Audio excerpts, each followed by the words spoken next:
আসামি শেখ হাসিনাকে দোষী সাব্যস্ত করে আমৃত্যু কারাদণ্ড দেওয়া হয়েছে। দীর্ঘ বিচারিক পরিক্রমা শেষে আন্তর্জাতিক অপরাধ ট্রাইব্যুনাল আজকে একটি উল্লেখযোগ্য মামলার, গুরুত্বপূর্ণ মামলার রায় ঘোষণা করেছেন।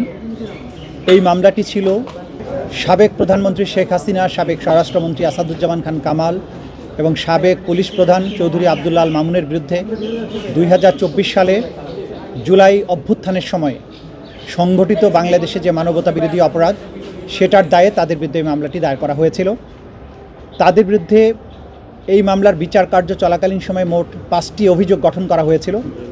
আজকে চূড়ান্ত রায়ের পর্বে এসে আদালত এই 5টি চার্জকে 2টি চার্জে রূপান্তর করেছেন এবং প্রত্যেক চার্জের মধ্যে 3টি করে কাউন্ট দিয়ে 6টি কাউন্ট তৈরি করে আলাদাভাবে আজকে বিচারের রায় ঘোষণা করেছেন।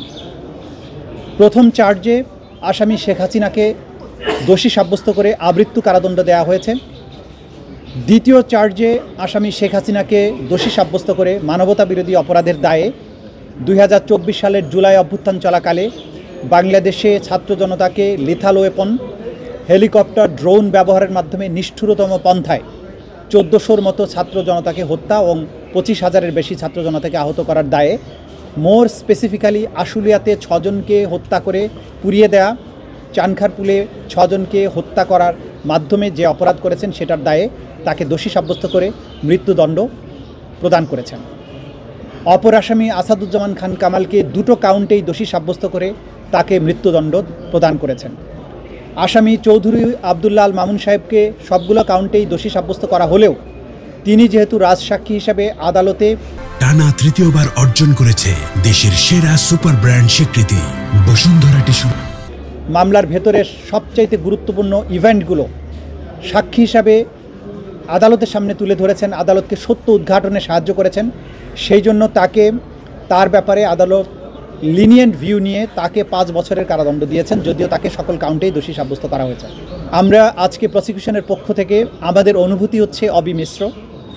আমরা কারো মৃত্যুদণ্ডে আনন্দিত যেমন নই, তেমনিভাবে এই বাংলাদেশে যেভাবে রাষ্ট্রের শাসক হয়ে দেশের নাগরিক, বিশেষ করে তরুণ ছাত্র জনতার রক্তে পা ভিজিয়েছিলেন, তার বিচারের মাধ্যমে তাকে যে দণ্ড দেওয়া হয়েছে, আমরা বিশ্বাস করি এই দণ্ড প্রদানের মাধ্যমে ইতিহাসের একটি অধ্যায়ের মীমাংসা হয়েছে এবং এই জাতির ন্যায় বিচারের প্রতি যে তৃষ্ণা, ন্যায় বিচারের জন্য, জাস্টিসের জন্য জাতির যে কোয়েস্ট, সেটি আজকে সম্পন্ন হয়েছে।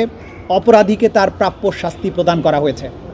আমরা আশা করব সরকার এবং রাষ্ট্র আদালতের এই রায়কে যথাযথ আইনি প্রক্রিয়া এবং অন্যান্য যত প্রক্রিয়া আছে কূটনৈতিকভাবে, সেই প্রক্রিয়া অবলম্বন করে যারা আসামি পলাতক আছেন, দেশের বাইরে আছেন, তাদেরকে বাংলাদেশের মাটিতে নিয়ে এসে আইনের মাধ্যমে তাদের এই শাস্তি কার্যকর করবেন। আজকে এই রায়ের মাধ্যমে আমাদের ব্যক্তিগতভাবে প্রসিকিউশনের খুশি বা অখুশির কোনো ব্যাপার নেই।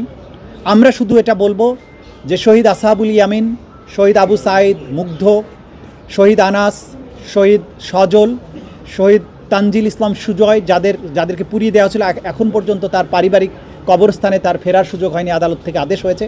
শহীদ রিয়া গোপ, শহীদ নাইমা সুলতানা, শহীদ আহাদ সহ বাংলাদেশের যে 1400 তরতাজা তরুণ প্রাণ এই স্বৈর শাসনের অবসানের জন্য জীবন দিয়েছেন, তাদের পরিবারে যদি সামান্য একটু স্বস্তি আসে, সেটি আজকের এই প্রসিকিউশনের প্রাপ্তি।